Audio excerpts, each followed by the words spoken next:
ఇవాళ వచ్చేసి మసాలా పప్పుచారు చూపిస్తాను మీకు ఎలా చేయాలో. ఇది పప్పు ఒక పావు కిలో, పసుపు, కొంచెం నూనె వేసి ఉడకబెట్టుకున్నాను. పప్పు ఇలా, పచ్చిమిర్చి 4-5 పచ్చిమిర్చి, ఆనియన్ 3, పుదీనా, కొత్తిమీర, కరివేపాకు అనమాట ఇలా నీళ్ళలో. ఇప్పుడు ఈ పప్పు రుబ్బుకొని చింతపండు నానబెట్టుకున్నాను. చింతపండు కూడా పిసికి వేసుకోవాలి. ఇప్పుడు తయారు చేసే విధానం చూపిస్తాను. మెత్తగా రుబ్బుకున్నానండి. దీంట్లో చింతపండు పోసుకుంటున్నాను. చింతపండు రసం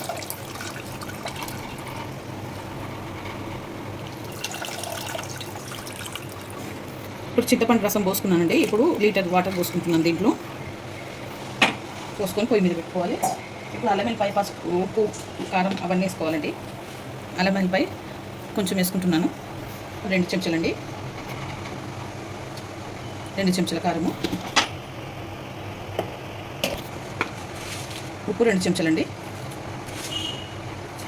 ఇప్పుడండి ఆనియన్ వేసుకోవాలి. ఇవి ఆనియన్ అన్నీ వేసేసుకోవాలి. ఇలా సాంబార్కి కోసుకున్నట్టు దొడ్డు కోసుకోవాలండి ఆనియను. పచ్చిమిర్చి వేసేసుకుంటున్నాను. కొత్తిమీర, పుదీనా, కరివేపాకు ఇవి కూడా వేసేసుకుంటున్నాను.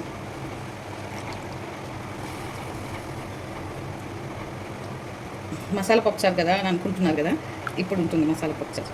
పొడి 1 స్పూన్ వేసుకోవాలి. గరం మసాలా సగం స్పూన్ వేసుకోవాలి.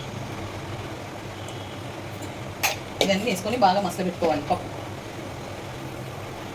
ఇలా కిందికి మీదికి అంతా కలుపుకొని బాగా మసలనివ్వాలి. మసలినాక బాగా వేసుకోవాలి. ఒక 15-20 మినిట్స్ దాకా పప్పుచారు మసలబెట్టుకోవాలి. ఇప్పుడు పప్పు మసిలిపోయింది. దీనికి బాగా వేసుకుంటున్నాను. అంటే తాలింపు 2 స్పూన్ల ఆయిల్ పోసుకోవాలి. వేయాలి. ఒక 6-7 ఆవాలు, 1 స్పూను జీలకర్ర, 1 స్పూను ఎండుమిర్చి ఒక 4 తీసుకుంటున్నాను.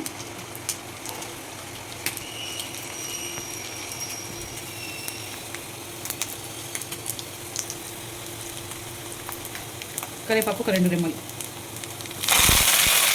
మసలింది కదండి. పప్పు చారులో తాలింపు వేసేసేయాలి.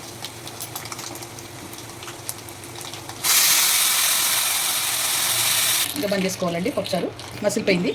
ఇదే అండి మసాలా పప్పుచారు. ఇది బగారా రైస్లకు కానీ, బిర్యానీలకు కానీ, రైస్లోకి కానీ అన్నింటిలోకి బాగుంటుంది. ట్రై చేయండి. చలికాలం, వర్షాకాలము ఇలా చేసుకుంటే చాలా బాగుంటుంది. ఇది మా అమ్మ రెసిపీ. మా అమ్మ దగ్గర నుంచి నేను నేర్చుకున్నాను.